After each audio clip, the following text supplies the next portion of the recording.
ఏ అనుబంధానికైనా ఒక పరిధి ఉండాలి. తల్లి కొడుకుల అనుబంధానికి కూడా. తల్లి కొడుకుని కొడుకులా చూడాలి, కొడుకు తల్లిని తల్లిలా చూడాలి. అంతకు మించి పరిధి దాటింది అంటే అది చాలా అనర్థాలకి హేతు అవుతుంది. ఉదాహరణకి సూడో హస్బెండ్ సిండ్రోమ్ అని ఒకసారి గూగుల్ చేసి చూడండి. అది ఏంటంటే అదొక సైకాలజీ.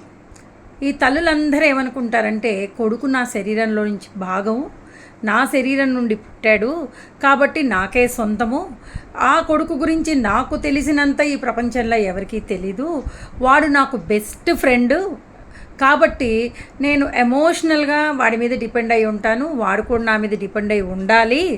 అలాగే ఒకవేళ వాడిని పెళ్లి చేసుకొని వాడి భార్య వచ్చినా కూడా వాడి గురించి నాకు తెలిసినంత వాడికి తెలీదు, అలాగే వాడిని నేను తీసుకున్నంత కేర్గా తను చూడలేదు అని ఇలాంటి అభిప్రాయాల్లో ఆవిడ ఉండి ఏ ఇమోషనల్ బ్యాకింగ్ అయితే తనకి తన హస్బెండ్ నుంచి రాదో అది కొడుకు నుండి ఆశిస్తుంది. ఇలా ప్రవర్తించే అత్తగారులు ఎవరైతే ఉన్నారో, అంటే తల్లులు ఎవరైతే ఉన్నారో వాళ్ళు వాళ్ళ భర్తల నుండి వాళ్ళకు కావాల్సిన ఎమోషనల్ సపోర్ట్ లేని వాళ్ళు అయి ఉంటారు. అందుకని వాళ్ళు ఎక్కడ ఎత్తుక్కుంటారు ఆ ఎమోషనల్ సపోర్ట్? కొడుకులో ఎత్తుక్కుంటారు. ఎప్పుడైతే కొడుక్కి పెళ్లి చేశారో ఇప్పుడు ఇంకొక అమ్మాయి వచ్చేసి కొడుకు నుండి అభిమానాన్ని, ప్రేమని, ఫిజికల్ అండ్ ఎమోషనల్ సపోర్ట్ని అందుకుంటుందంటే తట్టుకోలేకపోతారు, చాలా ఈర్ష్యపడిపోతారు. అసలు నిజానికి తల్లి ఎప్పుడూ కూడా కోడల్ని శత్రువులా చూడకూడదు. ఎందుకంటే కొడుకు సుఖంగా సంతోషంగా కాపురం చేసి చక్క పిల్ల పాపల్లో కలిసి ఉంటే అది మనం ఎంజాయ్ చేయాలి తల్లులు.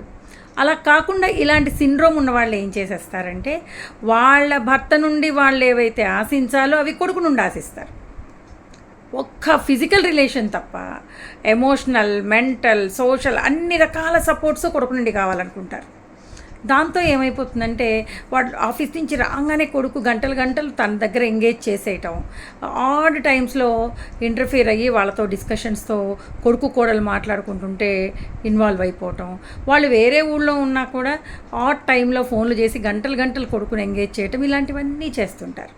దానివల్ల ఏమవుతుందంటే కొడుకుకి కోడలికి ఉండాల్సిన ప్రైవేట్ టైం అంతా ఈవిడ తినేస్తారు.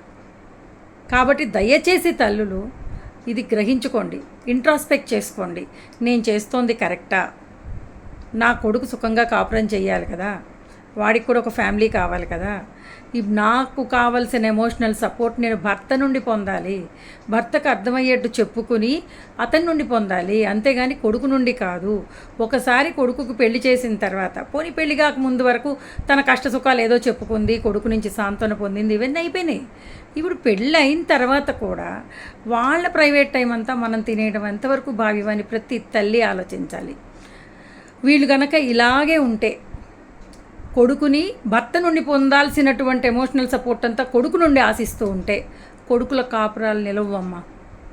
ఎప్పుడు కోడలు చాలా బాధపడిపోతూ ఉంటుంది, మా టైం అంతా అత్తగారు తినేస్తున్నారనో, లేకపోతే ఆవిడ తన భర్తని తనకి దగ్గర కానివ్వట్లేదనో. అది నిజంగానే చేస్తారు, వాళ్ళకి తెలియకుండానే చేస్తారు. కాబట్టి ఈ సిండ్రోమ్ వాళ్ళకు ఉన్నదని వాళ్ళు ఇంట్రాస్పెక్ట్ చేసుకుని ఎవరికి వాళ్ళు సెల్ఫ్ కౌన్సిలింగ్ చేసుకుని జాగ్రత్త పడకపోతే చేతులా మీ పిల్లల సంసారాలు మీరు పాడు చేసిన వాళ్ళు అవుతారు. దయచేసి అర్థం చేసుకోండి. By for now.